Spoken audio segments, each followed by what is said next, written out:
This is Back to Back.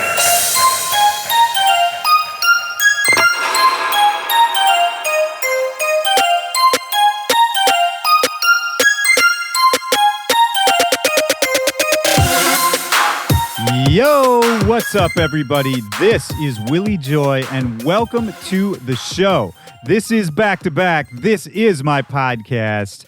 How's everybody doing? How are you? How was your week? Happy Tuesday. And it's been a podcast-heavy few days for me. My whole week actually kind of got turned upside down because I found out a couple days ago that I was going to have to come up to LA unexpectedly to record a pretty special episode of this show that's going to be coming out pretty soon. It's a little different from anything we've done before, and I'll tell you all about it once I have the details. But yeah, that kind of threw off my whole week. I had to switch the whole schedule around. I'm just now back settled in San Diego in my studio here. And San Diego is actually where I recorded today's interview with today's guest, none other than Color Zack, an old friend, incredible DJ, world champion DJ at the Redbull Threestyle. You know, not many people can say that. And legitimately just one of my favorite people to talk to. Zack is pretty unstoppable, just always putting out music, always putting out mixes. He tours like crazy, and he's in a group called 2 Cents with DJ Craze, another world champion DJ, and their project is going full steam too. Not to mention that Zack also runs a clothing company. He has a family. I mean, if you need some inspiration about how much you can get done in a day, you really need to listen to this conversation. Before we get into that, I just want to give a big shout out to everybody listening out there who's been helping to spread the word about this show. I say this a lot, but this is a community-based show, and if you like what you're hearing, if you like what I'm doing here at Back to Back, the best way you can support us, the best way you can help the show grow, help me have more resources to get more guests, bigger names, more content, is just by spreading the word. That's it. Whether you make a post about us, make a video, whether you retweet something that I put up, or whether you just see a friend that you know loves music and tell them about this show, it all helps. I've been seeing tons of it, and man, it just makes me work harder to make this a better show for all of you guys. And as part of making this a better show, I've got the Back to Bangers Spotify playlist that you should definitely go check out. That's a playlist that I update every single week with brand new music from myself, my guests, a lot of the music that we talk about on the show. You know, if we reference a song and you haven't heard it, I'm going to try and throw those into the playlist so you can go check them out as you listen, kind of a cool little reference. And even if you don't listen to the episode, it's just a good, well-rounded playlist. A lot of great music that you may not have heard, some older stuff you may have forgotten about, some brand new stuff you maybe haven't even heard yet. So definitely go check that out. The link is in the description of this episode. And as always, you can reach out to me at any time, day or night. My email is backtobackpod@gmail.com, or you can hit me up on social media at Willy Joy or at backtobackpod. It's all good. If you have questions, concerns, comments, let me know who else you want to hear on the show. You can tag them too. So yeah, anytime, feel free, holler at me, and let's get into this conversation with Color Zack. He was playing a show here in San Diego that I couldn't actually go to, but I met up with him the next morning at, really swanky hotel, super high up. We're right on the water, overlooking the ocean. It was pretty early for both of us. You can definitely hear us waking up in the first, 10 to 15 minutes of this conversation. But we were both happy to do it, man. We've been trying to set it up for a while. I'm a huge fan, not only of his DJing, but his production and just his overall grind is crazy. You know, he comes from a design background, an art background, but in this conversation, I think it becomes obvious pretty quickly that throughout his whole life, he's always been keeping busy, always sort of had his hand in a million different pots, definitely a jack of all trades, whether it's winning the world championship at the Redbull Threestyle, and we go into that whole story. You know, I think that was definitely a life-changing moment for him. I still remember watching the routine he did that won the world championships. It was fucking crazy, man. I'd never seen anything like it. And by the way, I'm going to link to where you can follow Color Zack, keep up with him, his 2 Cents project with Craze, and, some of those old videos too. I'm going to see if I can round those up and link to them in the description of this episode. Because if you haven't seen some of those old routines, man, those should be required watching. Also a big fan of the 2 Cents project that I mentioned earlier. That's him and DJ Craze. And I love it when artists from a certain generation or from a certain subgenre will kind of dip their toes into a different area, do something new, keep it fresh, keep it current, while still kind of keeping their own spin, their own attitude on it. All the 2 Cents mixtapes they've put out have been incredible. I think they're underrated as producers. It's just a cool project, so you got to go check that out as well. And we're going to get into detail about all of this. Right now. I'll stop talking. So check it out. This is me and Color Zack, back to back. Let's go.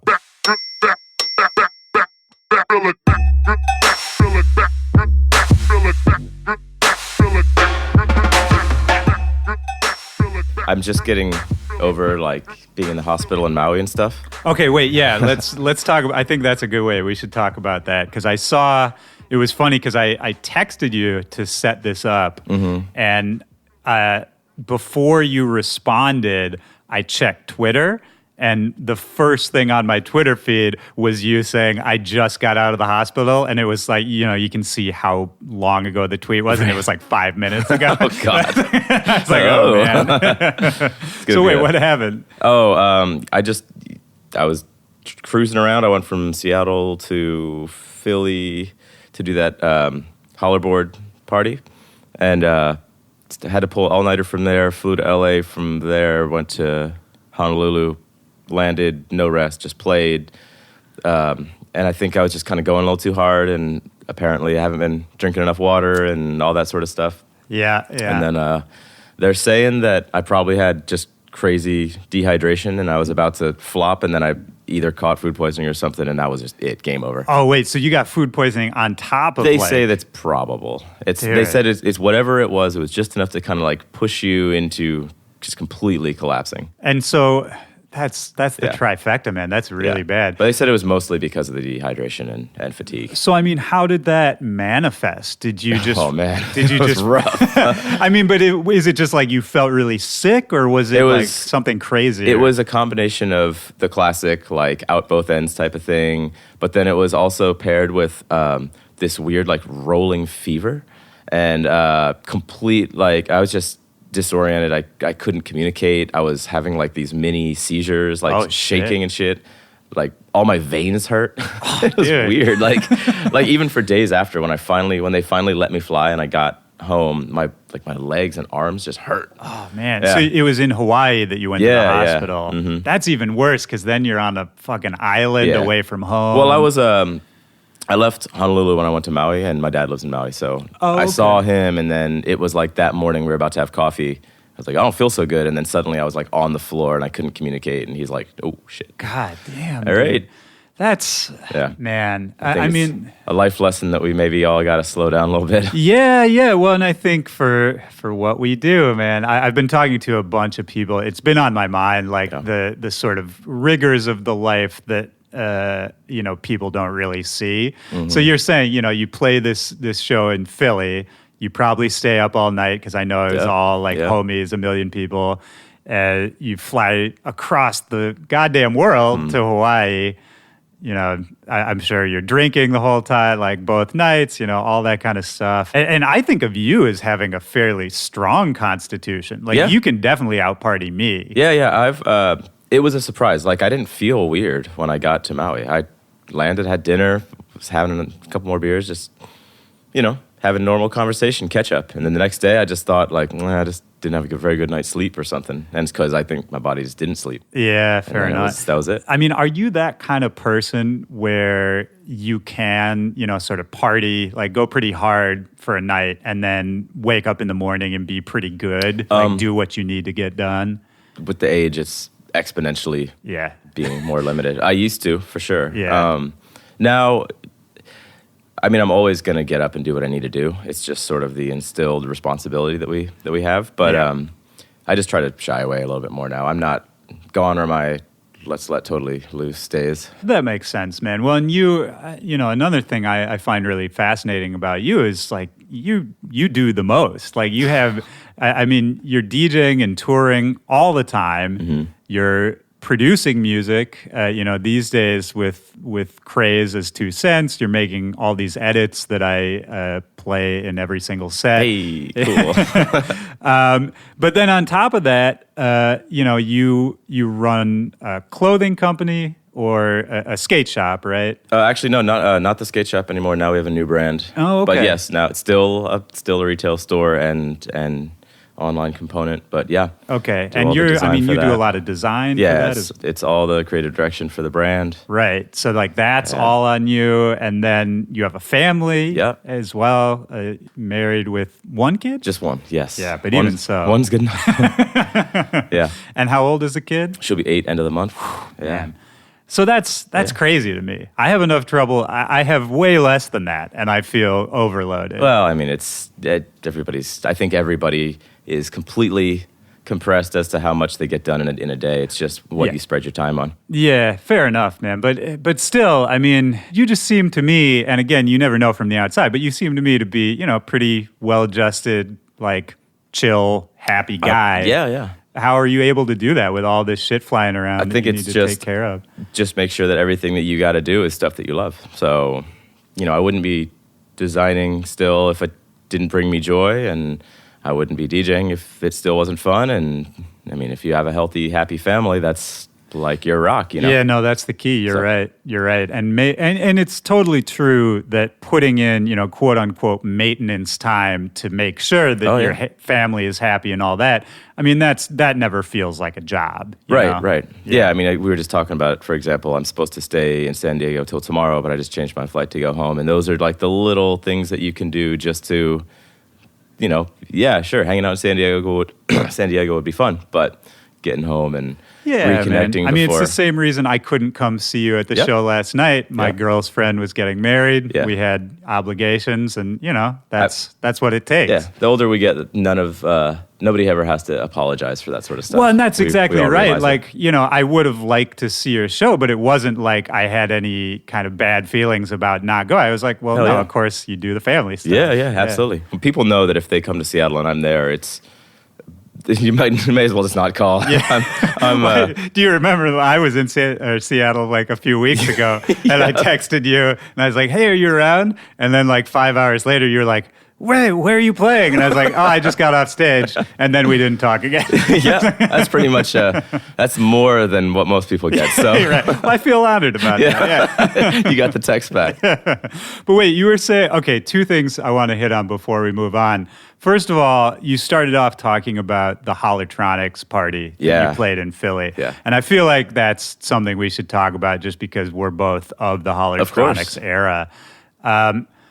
And for the list, I've mentioned Holotronics on this show before, but for the listeners who don't know, how would you describe sort of, you know, what was Holotronics to you? What was that experience, that message board? The Holler board was it was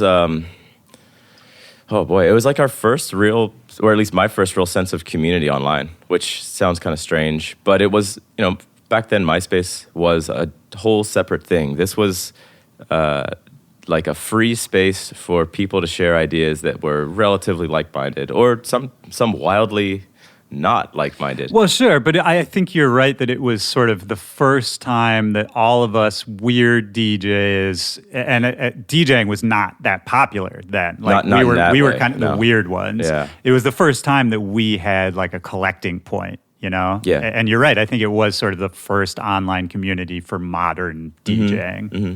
Yeah, all the people that I grew up DJing with in Seattle, for example, did not even didn't understand what that even was. So there was never a point where I'd be like digging crates with Supreme or somebody over there in Seattle, and then turn to him and be like, by the way, on the Holler board today, you know, it wouldn't even connect with him. So there was a certain element of exclusivity or being in the know, I guess. But ultimately, I just think that it was like this perfect breeding ground of ideas. Because if I did something that I thought people would not understand or like, or I'd be ridiculed for with what would be considered like acceptable established DJs in my city, if I shared that on the board, people would actually support and nourish it. So, it was the first time where I really felt connected to a global community of DJs. You know? And it kind of opened my mind, too, to not only I would have a weird idea and could share it, but all these other crazy ideas and, you know, all these other styles of music, all these other perspectives from different people around the world. And you know, and it went on to be, I mean, obviously it's where tons of now famous DJs started. Yeah, it's crazy. If you look at all the usernames from that thing, whew. Oh my God. Star-studded affair. Yeah, it's crazy. Well, you know, I mean, Holotronics itself, that's where Diplo got started. Yeah, and, absolutely. You know, he's doing pretty good for himself. Yeah, he's all right. A couple people have heard his name. Yeah, he's all right. And so this party, this Holotronics reunion, what was the deal? Well, it was a Holler board reunion because there was no Diplo contingent. I heard that was a contractual thing because he had just done the block party or something. Right, They definitely reached out. I'm sure they tried to get him. Yeah. But yeah, it was just the reunion of the board. It was, I'm sure I'm going to miss a ton of people because I'm barely into my coffee right now, so I'm moving a little slow. But no, it's all good. It was like Dirty South Joe, obviously low budget, Jubilee, A-Track, Cosmo Baker, Nick Catchdubs. Spank Rock. Spank Rock's last performance as Spank Rock. Oh, I saw that, right? It was, because nobody really knew that leading up to it, and then suddenly he started promoting that was what was going on. Wow. And to know that, and watch that last performance, that was incredible. He brought out Pace Rock and Amanda Blank. I remember, I mean, I have such amazing memories of seeing all three of those people perform at different times throughout that whole era. Yeah. And I mean, they were some of the best. You know, like that whole scene wouldn't have been the same without those people. No, and I when you watch that, I just wish people would kind of give him a little bit more credit because he and all of the producers and DJs that he was working with at the time had such cool new ideas, and it really established a sound. And then to watch them do all of these songs at this era is like, wow, people are still trying to chase that little lightning in the bottle that they had. Yeah, pretty cool. It's true, man. Yeah, it's so cool. And there's so many. I guess this is the way a lot of sort of forward-thinking art and artists go, is that, you know, there's this contingent of people who are like, just too early for their time. And they make all this groundbreaking music, and not all of them necessarily get the recognition they deserve in the moment. Right. And then it's only later you kind of look back and the historians can trace, you know, everything that's popping now back there. Like, you know, I used to DJ for Kid Sister back in the day. And to me, she was another one where, like, her talent was just off the charts. You know, the creativity was crazy. And now you look at what a lot of people are doing. I mean, you know, between like people like Amanda Blank, Kid Sister, et cetera, like that's how we got an Iggy Azalea topping the charts 10 years later, you know, and a million other people. But it's interesting to draw those lines. So how was the party overall? So cool. Yeah. You could feel the vibes in the room. Was it packed out? Oh, sold out. It was, yeah. And did you feel like the crowd was like, they got it? They knew the history? It was pretty split. There was a lot of artists from the board who came, who either made the pilgrimage out there or whatever it was, who either are living out there, whatever. Long, Jen Johns was. Oh, man. Shout out to Long. Made his way there. I mean, the list is like crazy. Yeah. You know, Bo Blizz were there. Oh, man. Obviously. Yeah, from of course. living out there. But yeah, the positivity in the room was palpable. The only thing that I wish, you know, was that maybe everybody sort of connected with the tunes on the level as all the artists, because you could see it was like that split. A lot of people were there because maybe they knew that it was this historic thing and that they wanted to witness it, but they maybe weren't as versed. So sure, it was, you know, yeah, because if you weren't on the message board, I mean, to be fair, the message board was not necessarily friendly to outsiders. There were all these inside jokes. No, it was all not. These references.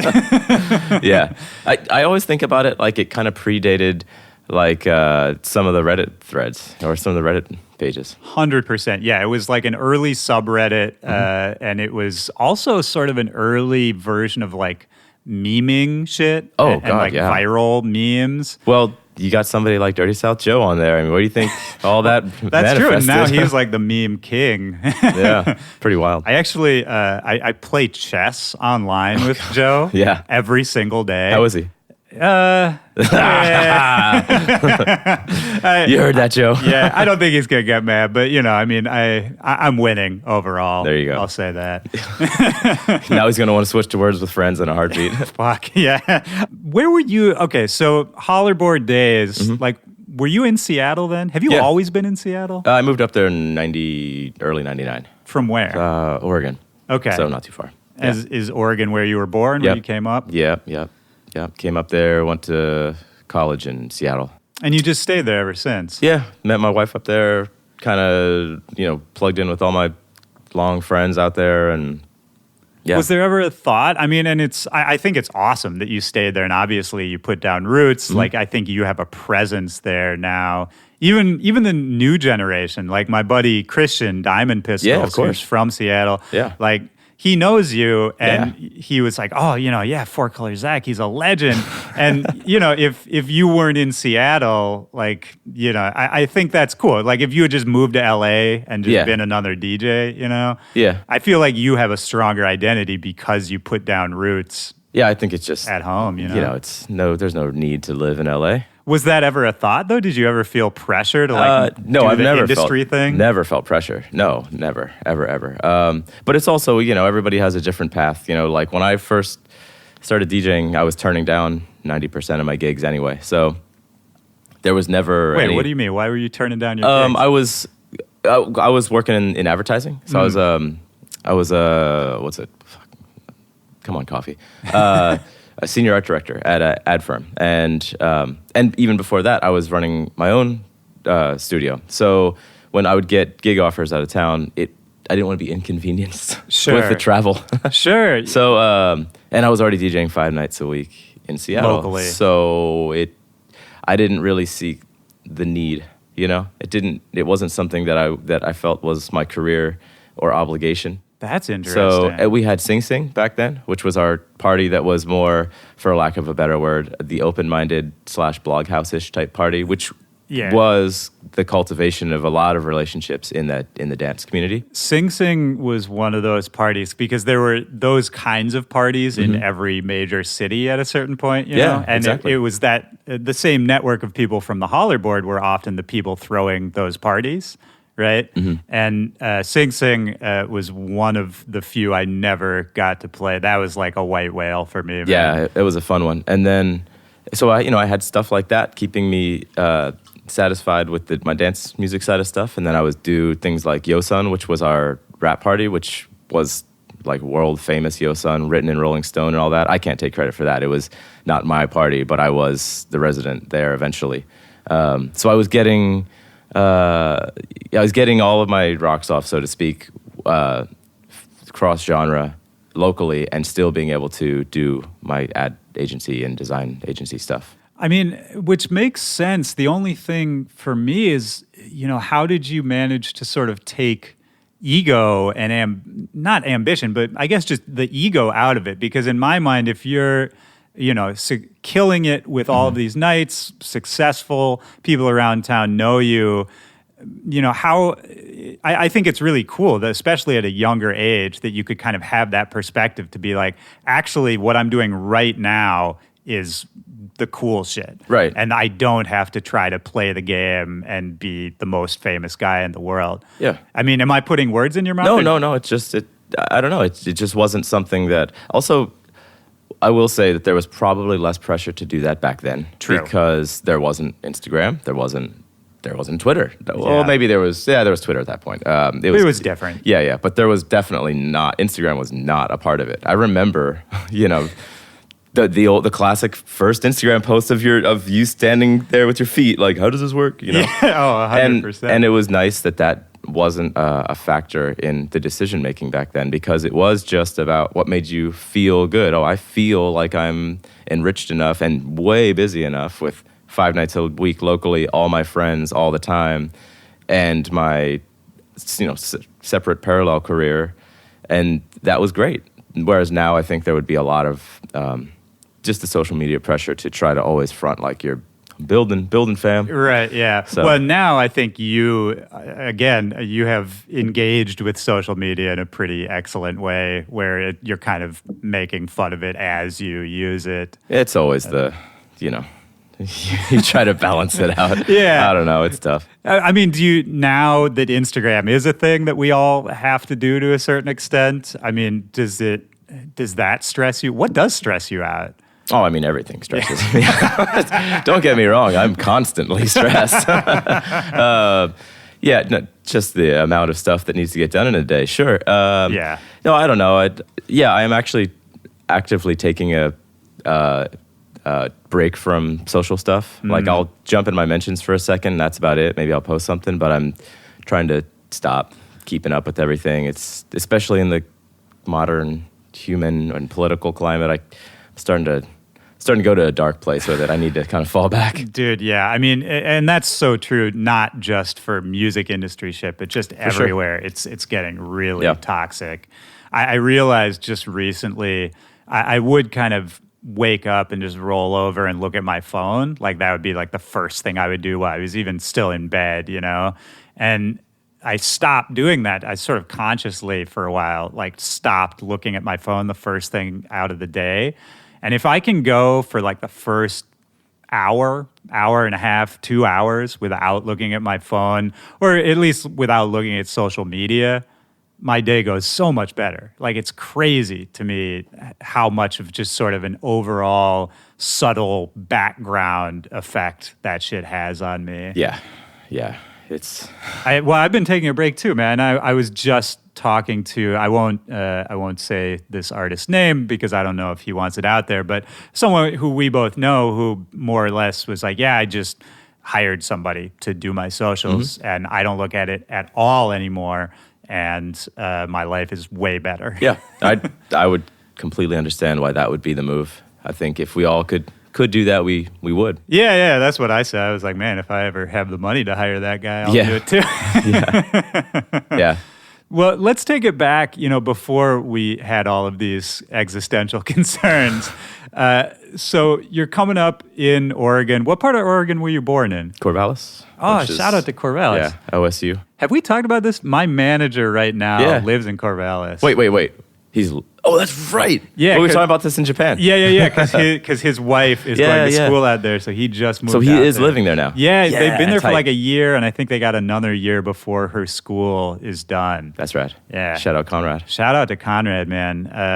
To be fair, I don't know how happy he is out in Corvallis. I can't imagine he is at all fulfilled at this age. Oh, hell no. Well, okay. So my impression from him is that Corvallis. I mean, it's a university town. Yeah. Kind of out in, nature, like it's sort of a hippy dippy, like crunchy. Not like Eugene would be. Well, sure. Okay. I would say that it's the more buttoned up version, of what you'd consider an Oregon town. It wasn't. Yeah, when I think of like hippie town, I think more Eugene University style than Corvallis. Okay. So it had the element, but it also sort of walked with more of a grown-up swag to it.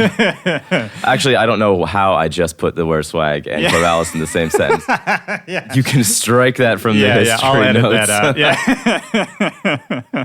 And what was childhood there like? I mean, it's sort of not a small town, but it's small enough. Yeah. Okay. Yeah. It's did especially it feel when small? Well, when college wasn't in session, yeah, definitely. When you're losing like half your population when everyone's out of school. Yeah, well, that's a weird thing, right? If you live in a place that's more of like a transient kind of town, like I always think about that for the people who live full time in Vegas, where, half the time it's madness and then the other half it's sort of like barren desert vibes.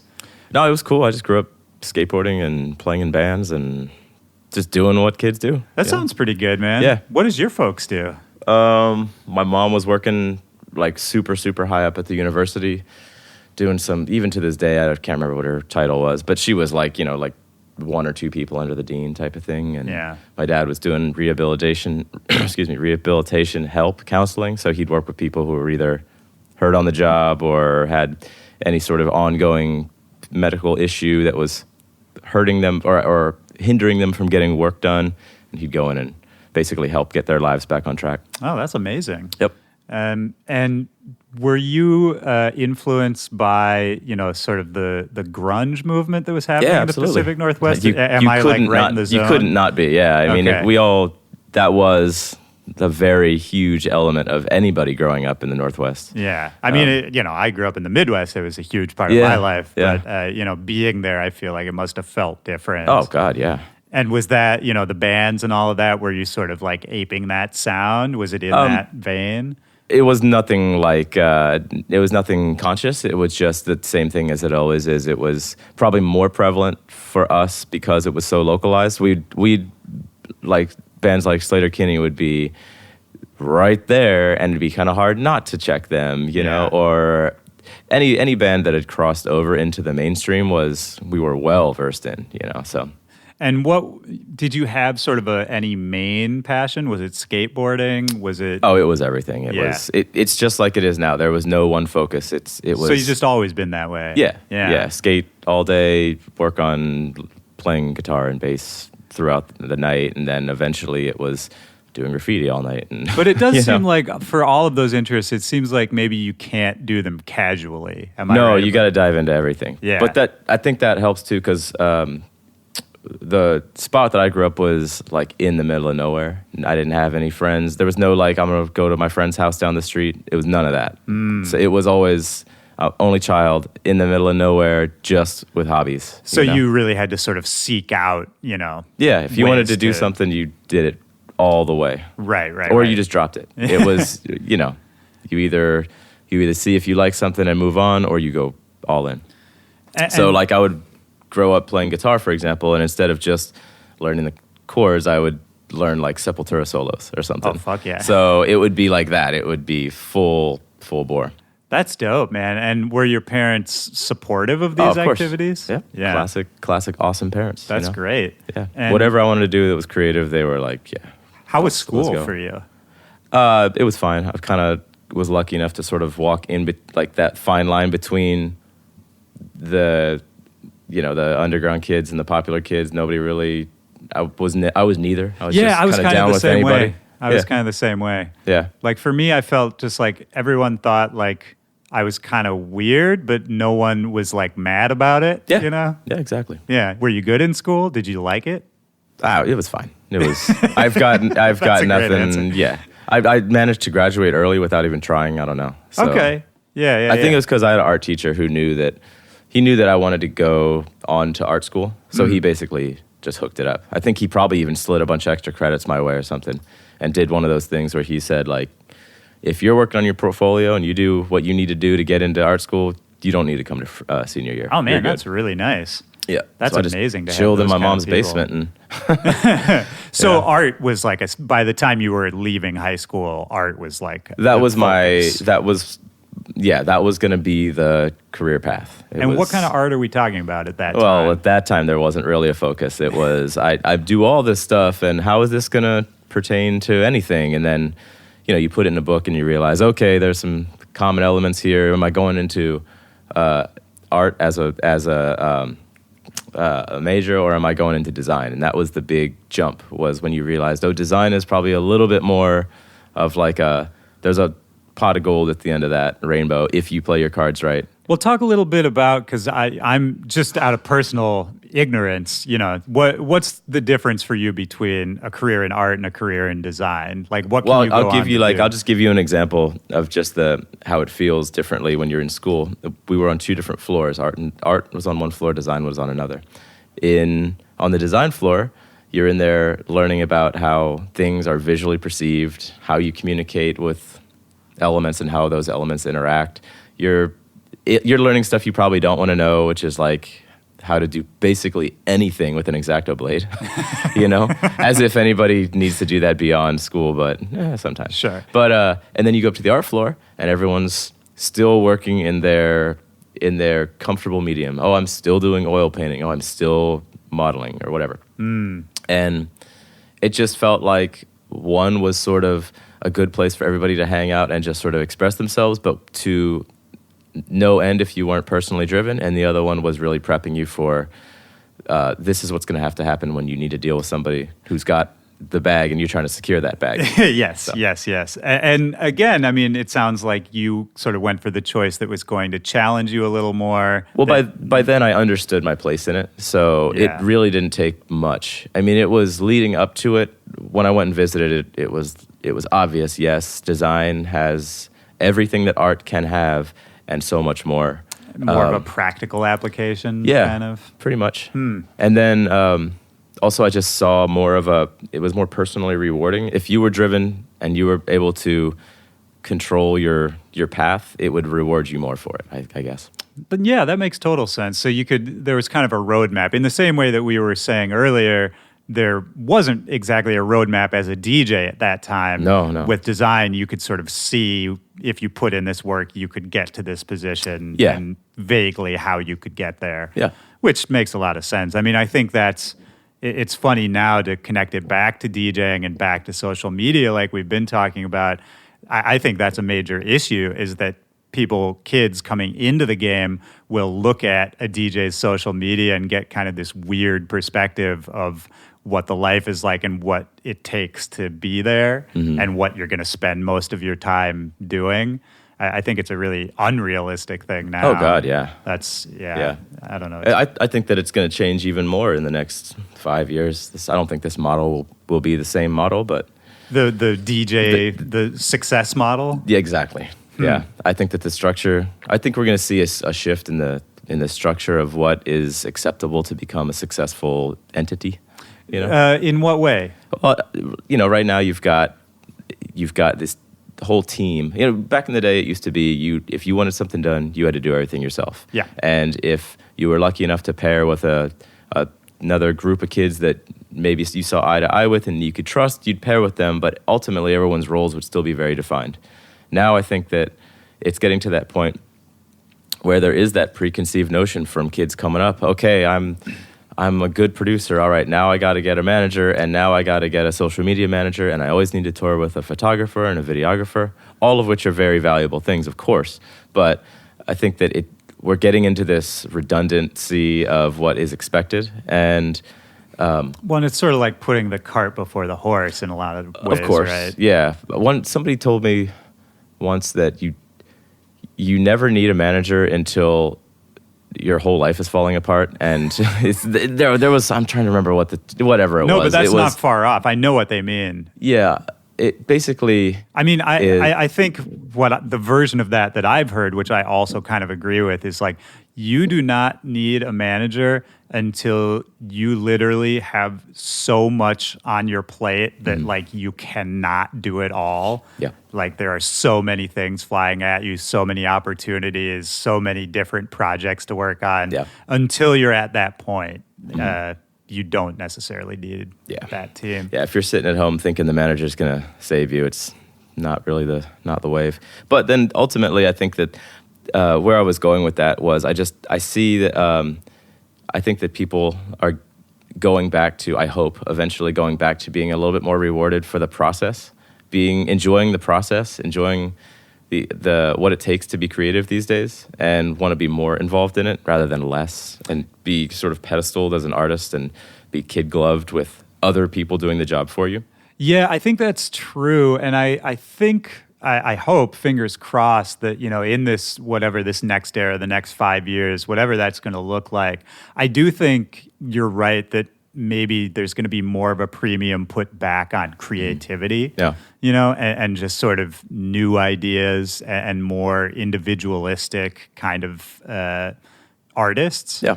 Because I feel like the last, 5 years, 10 years, and this is a soapbox I always get on this show, it's been sort of like monotone in a lot of ways, where there was kind of just, you go to a festival and it was like kind of hard to tell who is playing sometimes. Of course, And it's something we've all been guilty of at one point or another. There's kind of this group think. You just want to go out there and kill it as hard as possible.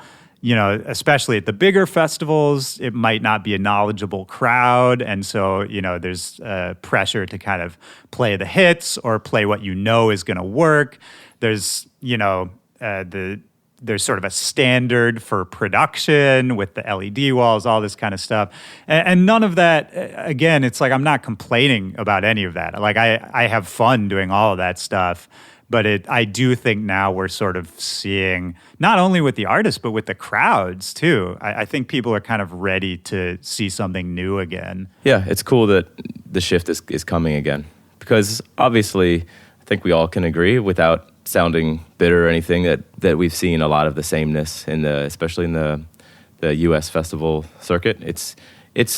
We get it. I think the crowds get it, and while it still can continue, I think that you look at the next 5 years, and I think we got a lot to look forward to with how things are going to shift. Yeah, man, I think that I love that because that's not only super positive, but I think that's very true. Mm-hmm. And you're right that it's we're not talking ill of anything. I think even the biggest DJs in the world feel that way. Sure. I think the people headlining those festivals, like I had that conversation with Diplo. He was saying, EDM, he's like, it's a zombie. Like I can't believe it's still walking around.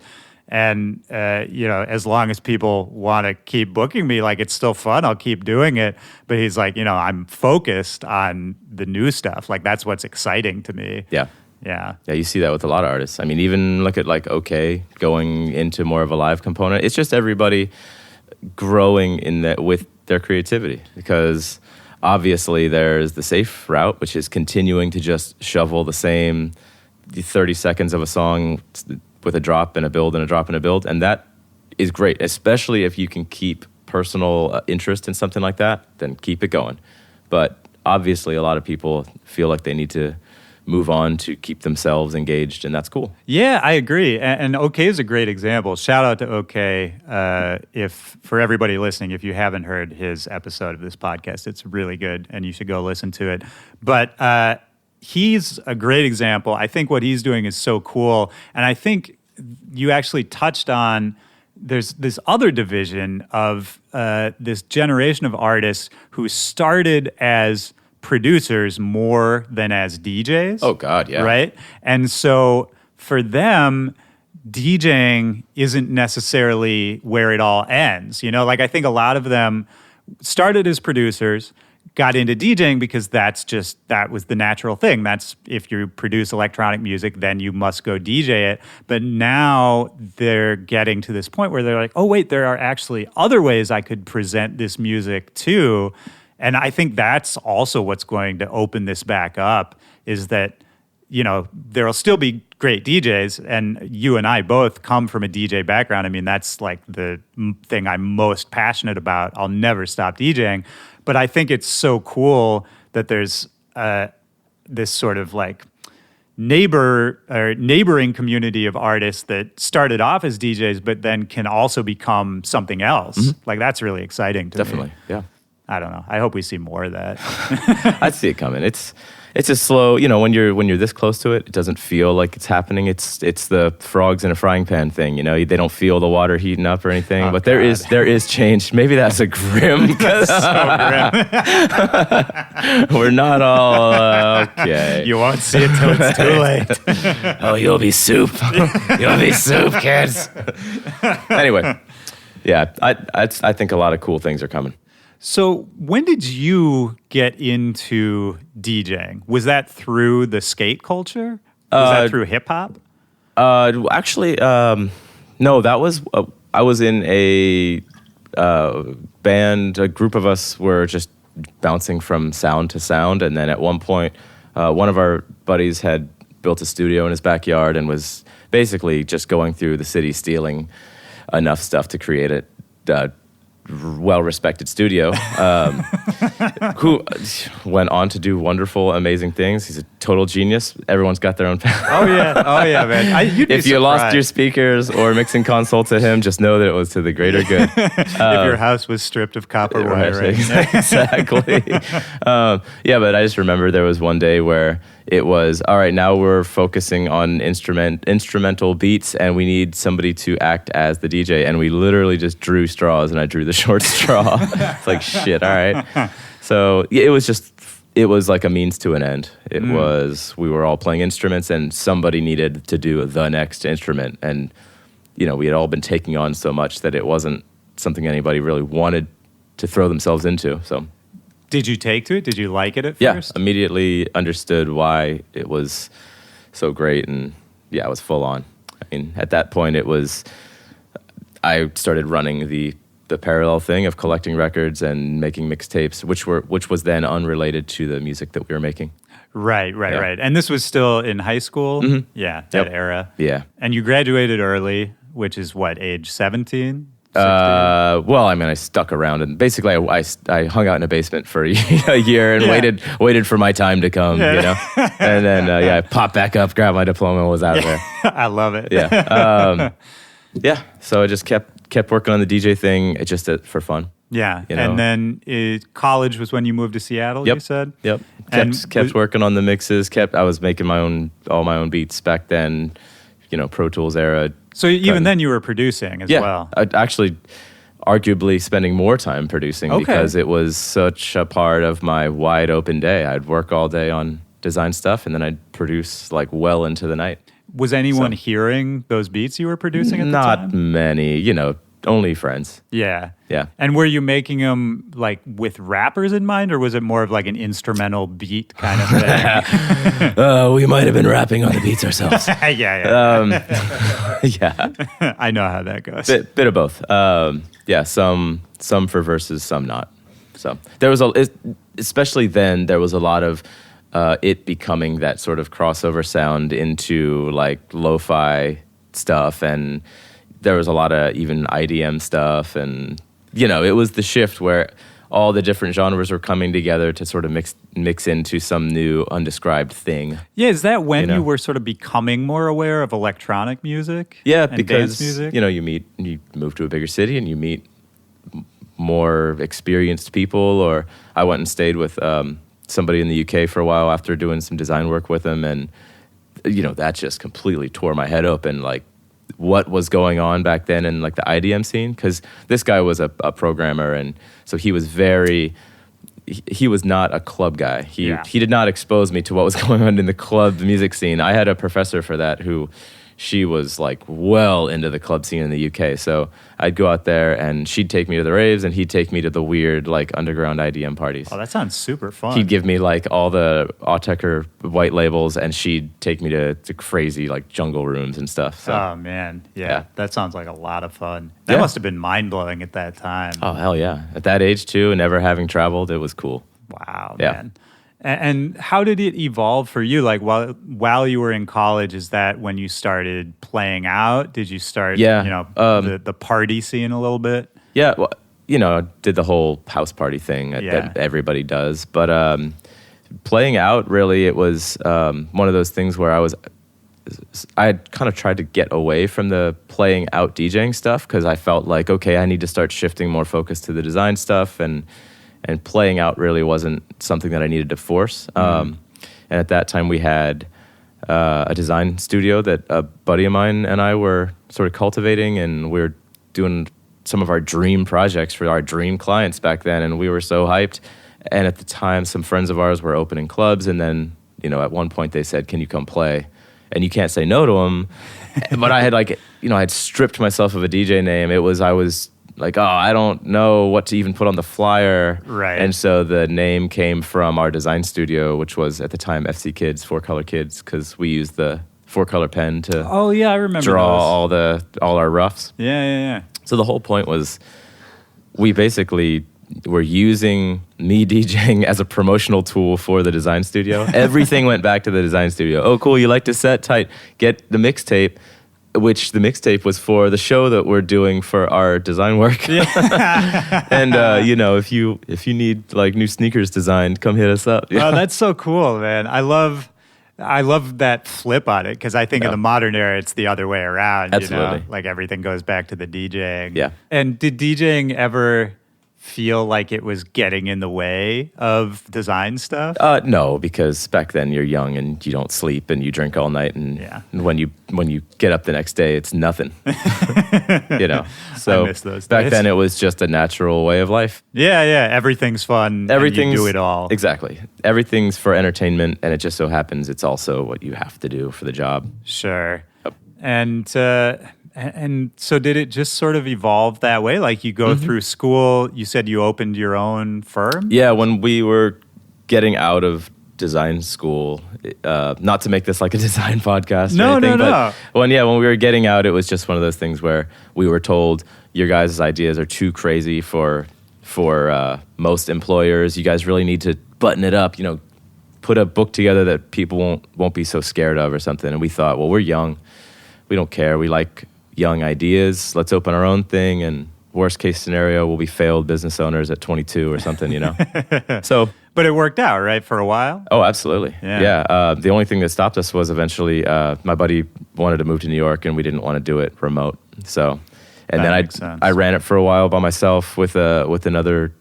I use the term employee very loosely because he was more like design partner in it. And then this guy Corey Schmidt, who's ironically went on to produce or went on to design all the early stuff for Porter Robson and stuff like that. Oh, really? Yeah. Oh, that's so He's dope. a ultimate design G now. He's in the video game community doing massive thing. Damn. But that's so cool. Yeah.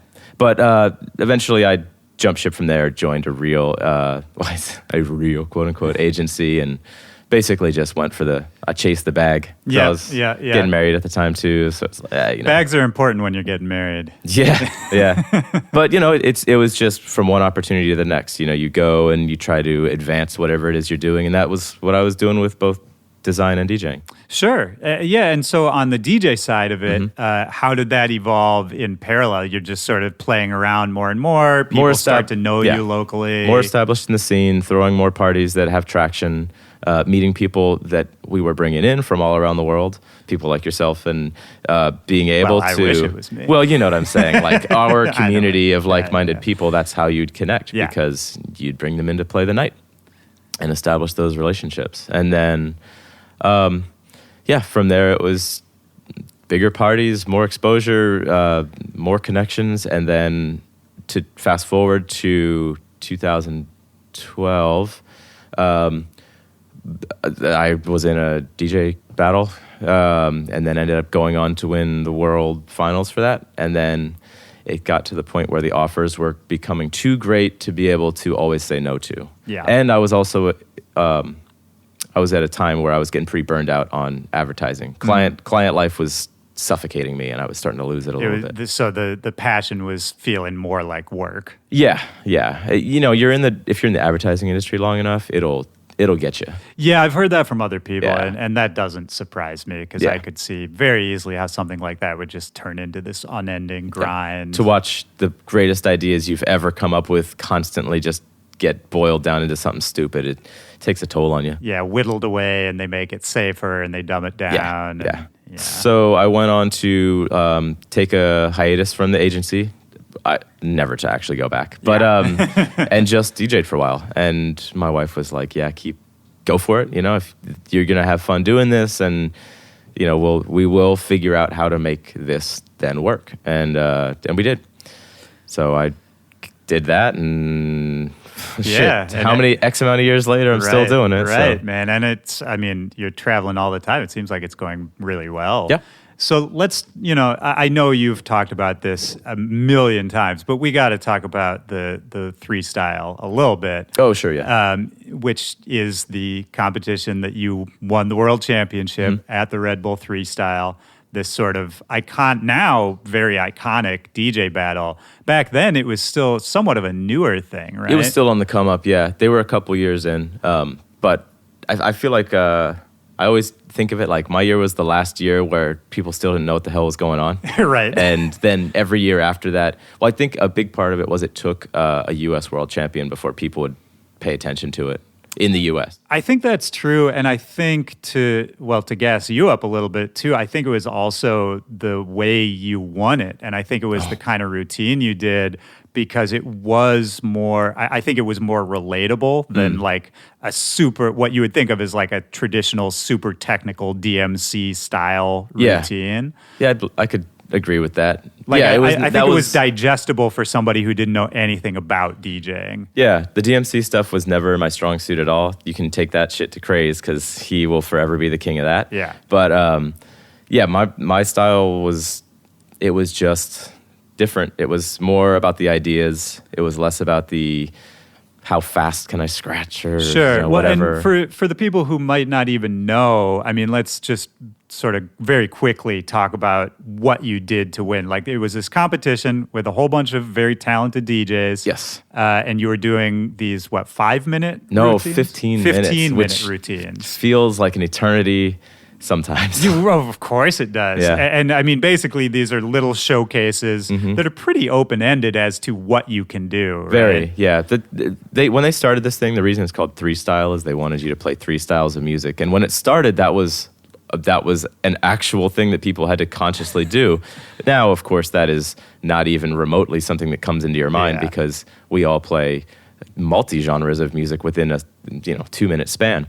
But just that's why it's called that. But the whole point of it is 15 minutes to do as much as you can do to make the crowd react. And that is, in a lot of ways, playing more of a party-based set with big, crazy ideas, cultivating a vibe, and with nods to technicality, of course, and that sort of thing. Like, it's not just sort of like who can play the most bangers. No, God, not at all. In fact, if you play the bangers, if you're not playing them in a smart way, usually you'll take the L on it. You're right. Yeah, you get docked points and all that. Yeah. So the whole point of it was just it was a battle that was all about what DJing was becoming at that moment, the new style. It was post AM sensibilities. It was, it was the blueprint for a lot of what we see now, right? Yeah, for sure. There's a lot of DJs who modeled their style after what was going on in that circuit. Yeah. And still, it's coming up this year. Right. This whole month I'll be traveling with that. Yeah, whole and you crew, do judging for it now, right? Yep, judging and showcasing every year. What made you want to do it in the first place? Like, what was the thought to even enter the battle? I had a friend, DJ Headspin from Vancouver. Incredible, crazy DJ. He won the World Finals in 2011. And I had been kind of talking and hanging out with him and saw the process that he was going through. And to see what he was coming up with as far just musically with turntables was really inspiring. And it was to see something like that gets you that excited, you start saying pretty wild things like, well, if that ever came to my town, I would. The thing was, I was working with Red Bull back then too, and they told me, well, we're never going to bring that to Seattle because we were not allowed to bring that property there because we're already doing this big B-boy thing there, and we can't have both in the same city. So I think I made a bold claim to my wife one time, like, if it came to Seattle, I would enter. And she's like, yeah, okay, cool, hold you to it. And knowing that it would never come. And then, of course, like 6 months later, they announced it did, and she held me to it. So it was a bit of like, she kind of had to lead me to it and force me to get into it. But I was excited about the idea. Well, shout out to her, man. I mean, that's oh yeah, she's the super G, the nucleus. Yeah, that's amazing. Yep. And had you done battles and that kind of thing? Nothing serious. I mean, I'd been in a couple, but nothing. Yeah, nothing. But I could great. see that appealing to you, especially like we've talked about the design background and all that, where it's this new way to be creative in something you're already familiar with, right? Yeah, I just liked the open-endedness of. Just like the breeding ground of new ideas. That was it for me. I just wanted to hear new stuff that made me think, holy shit, I didn't know that was even possible, Yeah. And so you go through this whole thing, multiple levels of competition. You win the whole shit, basically, which must have been a crazy moment. Yeah, because each time I thought, oh man, I'm still going. God, now I got to go to a new city and do it all over again. Yeah, but I was lucky enough to take it in Chicago. Shout out Chicago. I forgot about that. Yeah, so it was cool. It was a fun night. I mean, was that the kind of thing, was that a life-changing moment? Like, yeah, it was. Did you notice, like, suddenly everybody was looking at you different, people knew your name who didn't know your name before? Yeah. All that kind of stuff. There was a fair share of that for sure. But again, it was in a slightly different era. If that were to happen now, if we could bottle that moment and then shift it to now, it may have had a wider reaching, and it may or may not have had a wider reaching impact, I'd think, because of the way people digest stuff through social media. Back then, it existed, but it took a long time for that to sort of spread. Whereas now everything feels like you find out about it the next morning. Sure. At the latest. Sure. Although I would say also maybe if it happened now, it would happen and people would know it for a week and then everyone would forget about it. Very well put. Which is, I don't know. I still pay attention to the Redbull Threestyle every year. But yeah, maybe, I don't know. It's cool hard to say, right? It's cool to see the difference in how things are digested, for sure. Yeah. But yeah, so it happened, and then I just got, this flood of offers that, like I said, were too good to pass up. So is that when, we were talking about the moment you get a team? Is that, did you get like an agent around that time? No, actually, I didn't do an agent for a while, and then Red Bull actually approached me and said, we have this new project we need to use you as a guinea pig for. They at the time were, and this may not be that, whatever it was, everyone who was working on this project has moved on from Red Bull. But at the time, they were trying to start their own agency. Red Bull was going to do an agency for all artists, producers, songwriters, vocalists, DJs, and they wanted to set up an agency that had more of a corporate structure and financial backing. Yep. So that all artists would have 401ks, they'd have healthcare, they wanted to redefine how agency life worked. I mean, I could see that, man. I could totally see that. Well, they had the money to back it up, and they had the connections to make it happen, but they needed to be able to sell it, and they asked if I would be the guinea pig for like a year. And I said, of course, I don't know anybody else in this industry. Right, sure, yeah. I know you guys, and I know you'll do me right. And I think the project itself was genius, but it just didn't. Like all Red Bull projects, unless you have a dedicated team just for that. I had my guys, but they also were simultaneously booking all of the U.S. for all music properties of Red Bull. That's a pretty big workload. Yeah. They could only do so much, so they kept me super busy. But to establish their goal of showing the agency success, I don't know if they did that. But it wouldn't have mattered because they then found out that legally in the state of California where they were based, they were not legally able to do that. Mm-hmm. So it was one of those things where I think a couple years went by where we just kept doing it.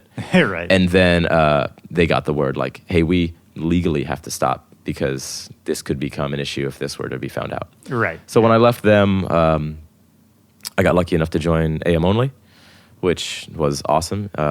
Shout out Denise, who was my first agent. I just saw Denise a couple months ago. Yeah. Love Denise. I mean, she totally looked out for me. She manages or was the agent for so many massive acts. Oh, yeah. And for her to bring me on was like so cool. And so she helped get me from, I guess, one the Red Bull group was was kind of not real life. Yeah, They had the money to plug you into any gig that they wanted. Yeah. But it sort of exists in a separate ecosystem. Yeah, I was busy as hell for years making crazy money, but it was not the gigs like what you and I would think people are clawing for now, which is it wasn't in these venues, it wasn't alongside these tours or on these festivals. Sure. It was wild different. And it maybe wasn't going into building your career long term. No, it definitely spread the name, but the name was being spread to people who really ultimately didn't have any flesh in the game. Yeah, they couldn't do much for you, right? No, it's great to see them when I go travel, but that's about the extent of it. Yeah. And so when I went over with AM Only, it was nice because they kind of helped get me more in the real rat race of it all. Were you producing throughout this whole time too? Like I No, know I was doing a shitload of edits. Mm-hmm. It was becoming. I had less and less time, so the original production was falling back, but the edit thing was pretty high. I guess. First of all, I want to say, like, even back in like the late 2000s, like 2008, 2009, 2010. Oh yeah. Like the edits you were making then. I was thinking about this earlier. Those to me, I think those are underappreciated because to me, those were like the blueprint for the edits that every single DJ makes now. Like I remember Kurt Flostradamus, actually we were just talking about you the other day. He sent me a few of your edits back in the day and it was like the the Yin Yang Twins Boom one. You remember that? The one that Fool's Gold actually put out and put on vinyl. Like the fact that's that right. the fact that was like their 8th release or something.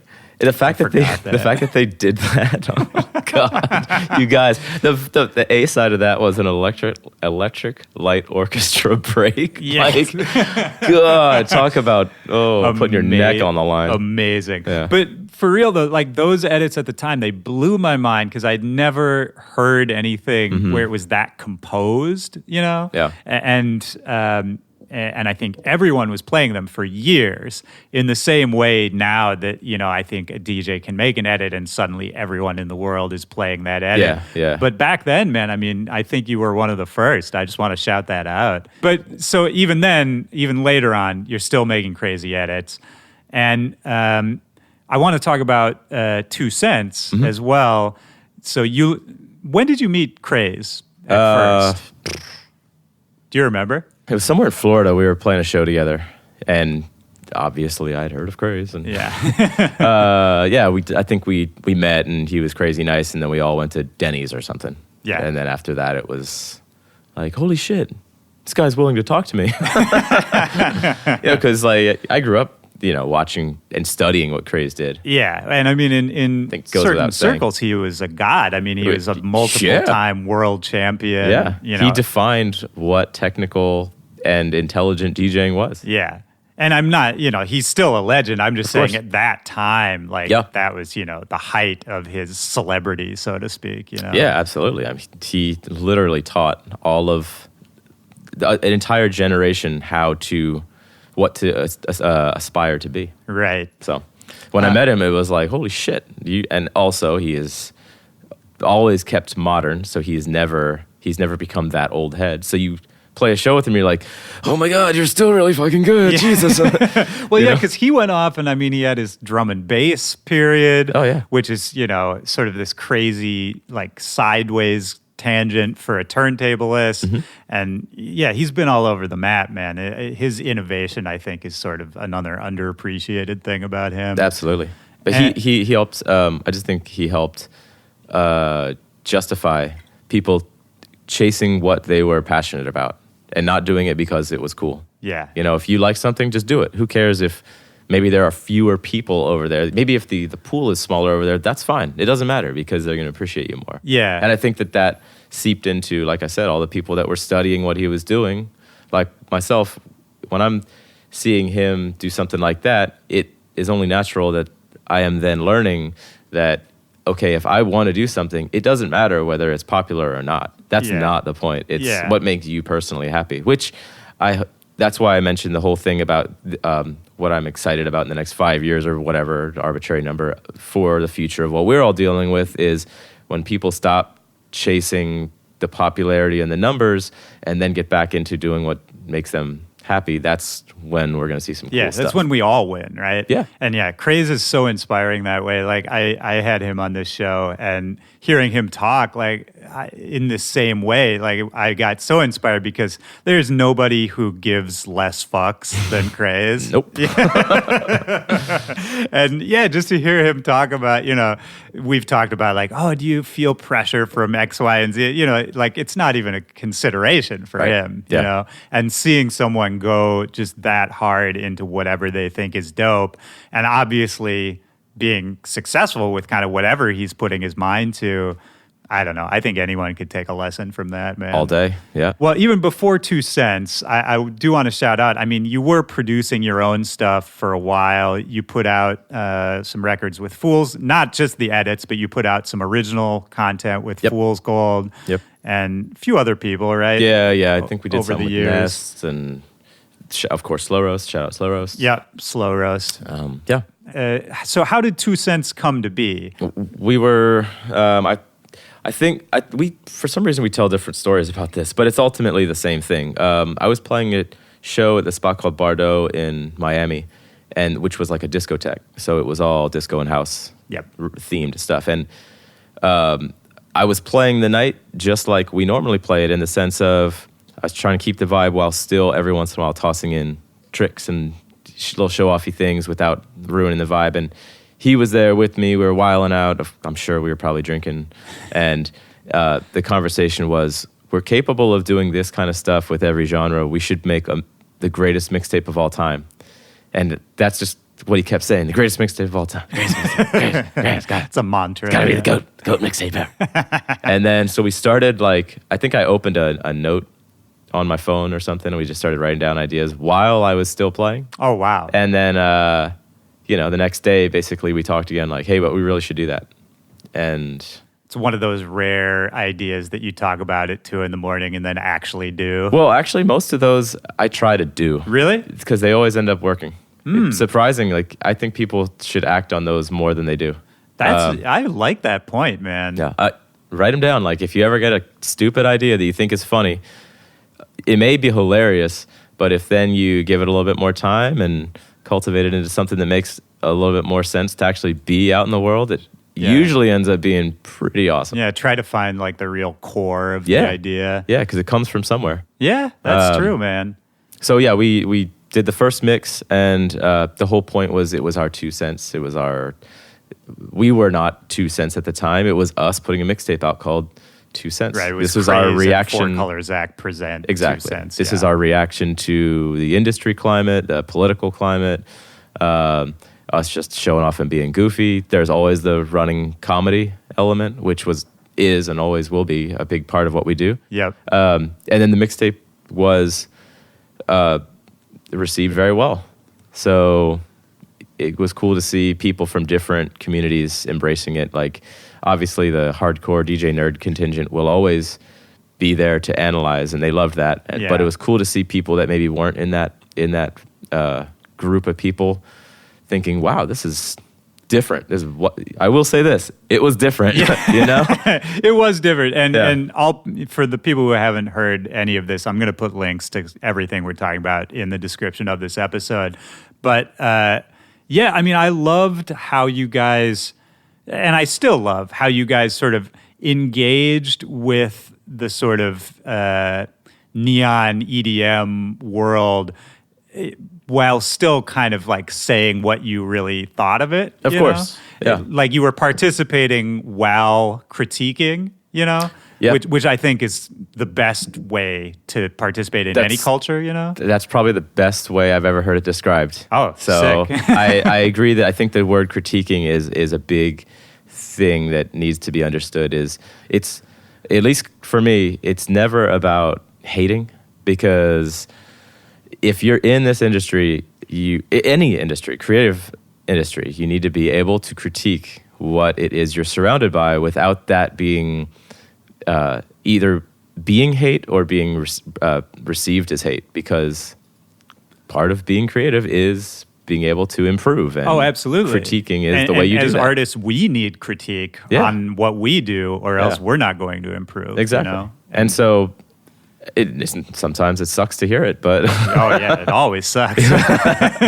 but yeah, I think that was the big thing, was just we weren't trying to come out here and just hate, be the old Muppets in the balcony or whatever. Yeah. We wanted to be able to comment on what we were surrounded with. And a lot of that stuff is, we took shots at what stuff our friends do. And we even made a point to take shots at what we even do. Like, there were times where we were referencing certain, like, specific songs. Like, hey, this are all the exact same thing. And we'd have people hit us up. Yo, the fuck, man? Why'd you, like, come on, man. You include my song? That's fucked up. And I'd have to go say, we included ours too, by the way. So We're shooting at you just like we're shooting at ourselves. We are commenting. We are not hating. Yeah. Well, and that's interesting too, because now you guys are doing production as 2 cents as well, right? Sure. And so that's even another level of participation where you're trying to make something that can be played alongside all of these other records while still kind of keeping your own like keeping that attitude about it, right? Of course. And whether that's including jokes within an actual song, which we have done. I don't know if anybody's caught some of them, but I feel like I caught one or two. It's if you got to be a part of the community, you need to be able to express yourself. So, but also, man, those records are really good. Like, not that your production was not ever bad, but like I feel like in the last year, maybe year and a half, like your production, just the quality of it, thank you. Like really, really good. Right, thanks. Is that just sort of a lot of hard work? Did you have some breakthroughs? Like, no, it's the same as there's no magic answer. It's sitting down in front of a computer for a really long time and learning about mixing sounds down better. How do you split your time? Like, how do you prioritize at this point with all the different things you've got going on? It's usually just put out the fire that's burning the hottest. Yeah. Like, but I feel like that would never be sitting down to produce a new song. Well, I will say that, yeah, you're right. It's tough to think of a song or learning how to EQ a snare better as a fire that needs to get put out. But you have to kind of think that way too. Like, oh shit, I haven't put time into production in a minute. I need to.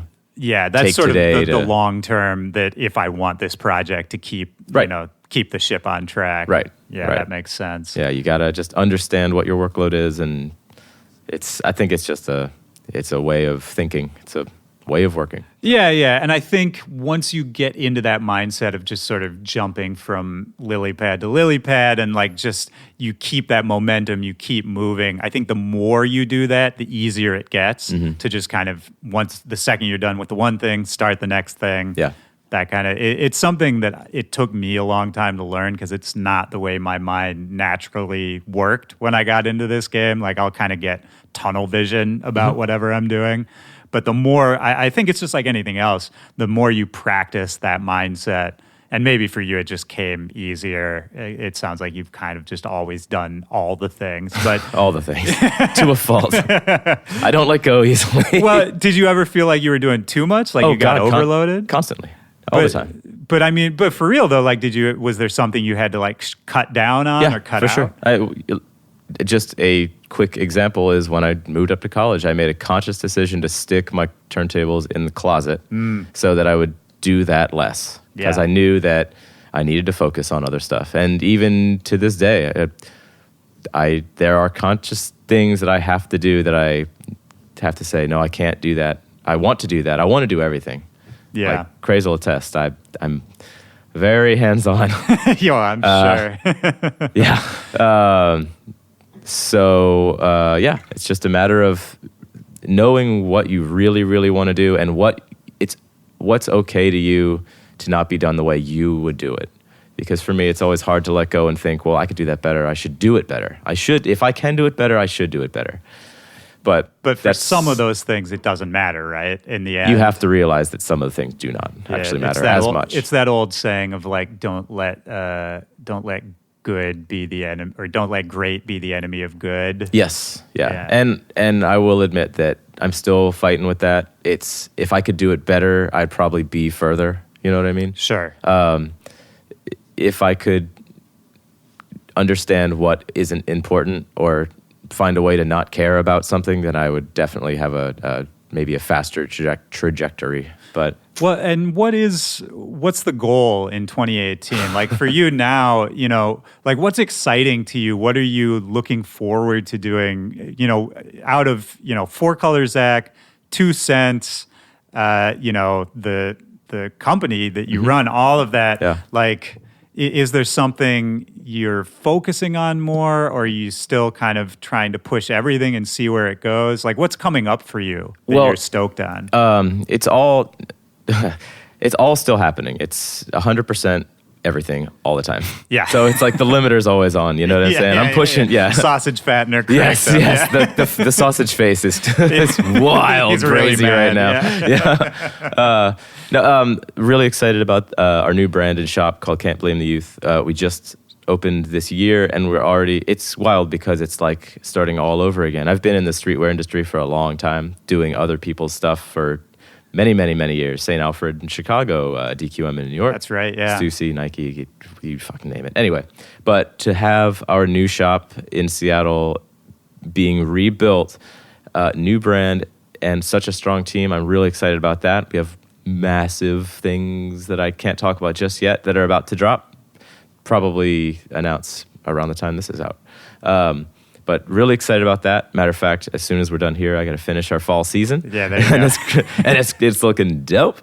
Those designs are killer, man. I think I sent you a message about it. Get ready. The new ones are fucking light years. That's what's cool is I'm finally getting really personally rewarded for having made the tough decision of basically rebuilding a new brand, which is such a scary step. It's horrifying because you take all this work that you've done and you start over and you have to do it all over again. But on the bright side, such a strong team, feel so passionate about who I'm working with, what our ideas are, and we can see that we're being rewarded for it. So really, really excited about that. For Color Zack, as the solo act or whatever, I'm excited to just keep doing what I'm doing. And it's cool because as I'm kind of growing a little bit older with and being in this industry, I see, like we talked about, maybe what's important and what's a little bit less important. Yeah. And then how you can adjust the fences, the boundaries, and then make new creative decisions based on those boundaries, which is always where new ideas come. Right. So I've got some sort of ideas about how I'm going to shape that. And of course, I'm still going to be traveling my ass off. I got to do Vegas next weekend, for example. And there you go. Then I finally get to go to Argentina and Mexico City. That's amazing. I mean, dude, that's maybe the one thing that I wanted to touch on that we haven't talked about yet is, I mean, you travel all the time. Mm-hmm. You're on the road. You're just everywhere. I would think I was just looking at it. I'm like, I'm coming up on 200,000 miles just this year so far. God damn. Just one airline. And then there's other airlines too. Right. Like I remember when you and Craze and me and everybody were out in Japan and we were all chilling. And for me, that was my first time in Japan. And you guys were like, it was just old hat. You were like, whatever, Japan again. Oh yeah. I mean, fuck Craze. Like when we travel around the world, he always has these moments where he's like, oh, I've been here before. Wait, I've played here before. It's like, oh, of course you have. But yeah, it gets to the point where traveling just becomes a bit of a part of it. Do you still love it, the travel? Yeah, I mean, I don't not love it. Yeah. It's, I don't think it really factors into my experience. Like I'm here and this is great that we have this moment, but most of the time I don't have these moments. I don't do much when I travel in the city. And most people don't. No. I think that's common. Yeah. No matter what amazing city you're in, I mean, a lot of it is club and hotel. For me, if I can get a lot of work done on the airplane, I don't care where I'm going. If I get a lot of work done on the airplane and maybe I get one good meal, I'm happy. But I've tried to condition myself to just turn my brain off when it comes to the travel element and just do the job. That makes sense, man. That makes sense. And then you can just enjoy the fun parts, right? Right. And not stress about all the other bullshit that we go through. Yeah. It's what we were talking about earlier. It's like the stuff that nobody ever sees is, the 4-hour flight delay and you just... Oh, yeah. You don't want to see how the sausage fattener is made. Amazing, man. And what's coming up for 2 Cents? A lot more... original music. We're leaning heavy back into that. I'm stoked for that. We're still doing the podcast and everything, and we're still doing the annual mixes. Fuck, we gotta get started on this. To be totally honest, I'm not sure if I'm emotionally ready to start on the one this year. Like, I don't know. It's a lot, man. Well, because you mentioned this before, but I want to make a point that like your mixes, it's not just touching on current music trends, but I mean, you're talking about the political climate, you're talking about everything. So I mean, when the country is going through hard times like we are now and everything's fucked, like I can understand that would be a much more daunting project. It's difficult because it really is, you look at somebody like, Skills, the MC. Yeah. And he used to do the year-end wrap-up. I remember those, It's that same thing where you have to go and really think what matters to be talked about in our form right now. And, of course, we're going to interject it with our stupid potty humor or whatever it is that we constantly can't get away from. But, there's a lot of things that we feel obligated to discuss, and that's just difficult right now to do in a way that you want to listen to, and also I want to even deal with trying to create within. So I don't know. It's going to be an interesting year for that. But we're getting way back into the tunes. We're going to have a ton of new music coming out, lots more travels with him. So nice. Yeah. Do you have like a set idea in your head for how much of your time is spent touring as 2 Cents versus Zack we've already, the good news is we share the same agent throughout. So That's Craze helpful, yeah. and I separately have the same agent, and 2 Cents has the same agent, and it just sort of worked out that way. Right. So And he so- can, I'm sure he can even kind of just look at what all of you guys have coming up Yep. and see what makes sense. Yep. Yeah. And, it's one of those things I think Craze and I sort of already have agreed to. If we have the ability to take a 2 Cents show over our solo show, we more than likely will. If we can't, we're understanding, but we want to try to nurture it as best we can. Last thing, talk about the 2 Cents live show, because that I want to make sure we touch on that for a second too, because I think what you guys do live is really cool. And again, it's sort of a different flip, a different take on the modern EDM show. So to Sure. speak. Well, it's always shifting because as you can imagine, we have massive discussions about our place because there's no defined place in modern EDM for people like he and I. Yeah. It's just not something people understand. Right. So it's a constant running conversation about how to help communicate to people without making them feel excluded or talked at. Like when we do shows like we did Hardfest, we needed to discuss what do we do so people don't feel like we're either sounding preachy or going over their heads, but still introduce them to new things. Right. Like still fit in with the flow of the event, right? Of course. Because it's the same thing as anywhere you DJ. You can go in and really just do you, and that's fine. And sometimes that works great. Yeah. And sometimes it might not. And you just need to balance, or you need to decide what has more value. Is it when we go into a show, are we going to feel like it has more value to flex and go completely, this is what is possible with DJing heavy, or are we going to go in and kind of dance around that and say, we're going to put on an amazing show for you, do anything that anybody else here could have also done, but we're going to add X, Y, and Z. Right. And that's a lot of times what we'll do is we use 2 Cents as like the Trojan horse to come into your festival and then say, oh, and by the way. And I think that's probably too. I'm sure there's people who don't know what you do, who see you at a festival, and then all of a sudden, Craze will do, a crazy technical trick for 5 seconds. A backflip on a turntable. Yeah, whatever it is. And that shit is mind-blowing to, I think, a young festival goer who hasn't been in that kind of culture, And on the flip side, the last thing I wanted to say about it is I think it's cool for you guys too. Like I saw some video of you guys playing, and whatever moment it wasn't a super technical moment. It was more of just like a put your hands up, big drop kind of moment.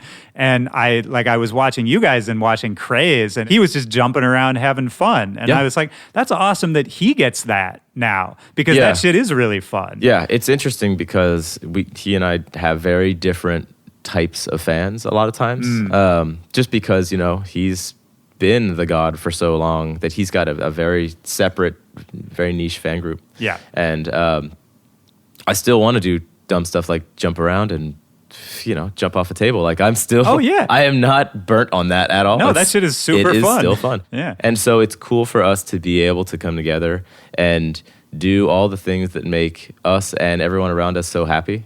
And then still, it's like, when we got together, the last thing we ever wanted to become was negative. It was the whole point of it is to just breed new ideas and to push never settling. That was what it was all about, was constantly reinventing what DJing can become. And so if we're at a festival and we have to play by a certain amount of rules, that's great, and we'll do that, and we will have the dumb, mindless, awesome fun that we all strive to have. But then we're also going to try to take it a step further in every set that we can. So that manifests in different ways always, but and it will keep changing. There will be times where one thing that we do today will not be appropriate, or we may look back at like, why did we subject anyone to that? But that's what we do. That's what everybody does. We're all trying to keep improving and keep advancing. 100%. And you guys have the advantage that you've already established that you poke fun at yourselves. So rather than be embarrassed about the corny thing you did years ago, I think you can just be open about it. No, in fact, we end up playing off of it. We usually end up taking something that we think was maybe not the move back then, and we bring it back and we shed a light on it, and that is what you do. It's the best, man. Absolutely, yeah. And so we're still having fun with it, and we're lucky enough to be given opportunities to play cool stuff. Like we got Holy Ship coming up again. We're doing both boats this year. There you go. And like that was a prime example of I think why 2 Cents is still a project we want to work on so much, because we're both established and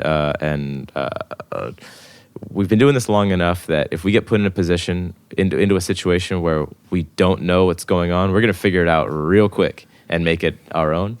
And so there's a lot of DJ gigs out there where that's still kind of a factor. Right. Where we're not all, you show up and it's not like your rider's there on a velvet pillow and the sound is already established and the audience is there just for you. You know, there's a lot of times we got to go in and really put in work. Yeah. And just like you were talking about the choice between art and design, man, I think, again, you pick the one that's going to allow you to go deeper, to keep innovating, to keep challenging yourself. That's dope, man. Yeah. I'm stoked to hear the new music. Do you guys, have you done any collabs? There's a lot of irons in the fire. Okay. Yeah. We'll have a bunch this year, I think. Okay. Can we do one?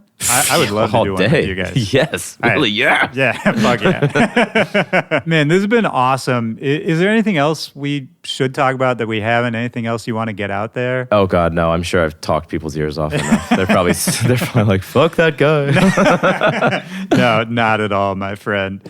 Okay. You don't have to think about this too hard. I ask this at the end of most of these. First thing that pops into your head, just a time in your life, and this could be recently or this could be from your childhood. First thing you think of where just in a moment, music really affected you deeply. And that could be changed the way you thought about something, could be gave you the chills, could be just anything. First thing that pops into your head. Oh, man. There's tons of them, but geez, I actually can think of quite a few. I'm going to go with, just because it's very special, is I'll go with a Kid Koala performance in Toronto in 2014 or whatever. And he did his Moon River routine, which if you haven't seen it, I almost don't, well, yeah, go look online. Yeah, fuck it. Ruin it for yourself. To watch a DJ use the song Moon River, a very emotionally charged song, and then he gave this big speech about how it was dedicated to his mom and all this stuff. I have never seen a DJ routine, which is actually a technical routine, but sounds so beautiful, make an entire room of people cry, like physically, like tears, real tears, in a nightclub, and fill you with like both sadness and joy at the same time. Really? And so I think that was just this moment where I realized, we all always knew this, but it just furthers the idea of DJing is as much of an instrument as you want it to be. And so whether you're on CDJs or turntables, none of that really matters as long as you are using it to communicate. And he was using it at that moment to bring up emotion that is not usually done in the club. Right, and not with DJing. Right, and I'll remember it forever because we all shared this moment together and everyone looked at each other like, holy shit.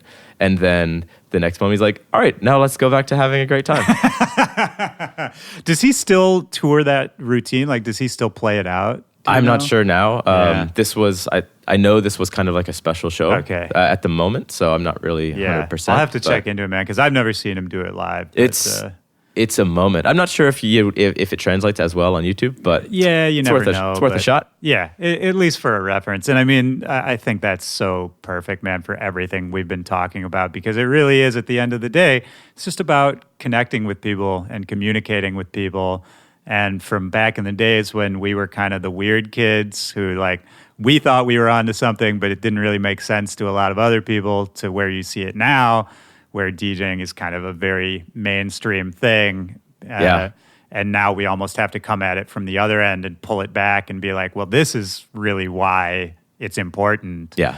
Definitely. That's a beautiful story, man. I couldn't say it any better. Shout out Kid Koala. Yeah. This is great, man. I hope you had a good time. Absolutely. Always, Willie. Always. It's good to see you, man. You too, man. All right, buddy. I'll talk to you soon. Yes, sir. All right, peace. Bye.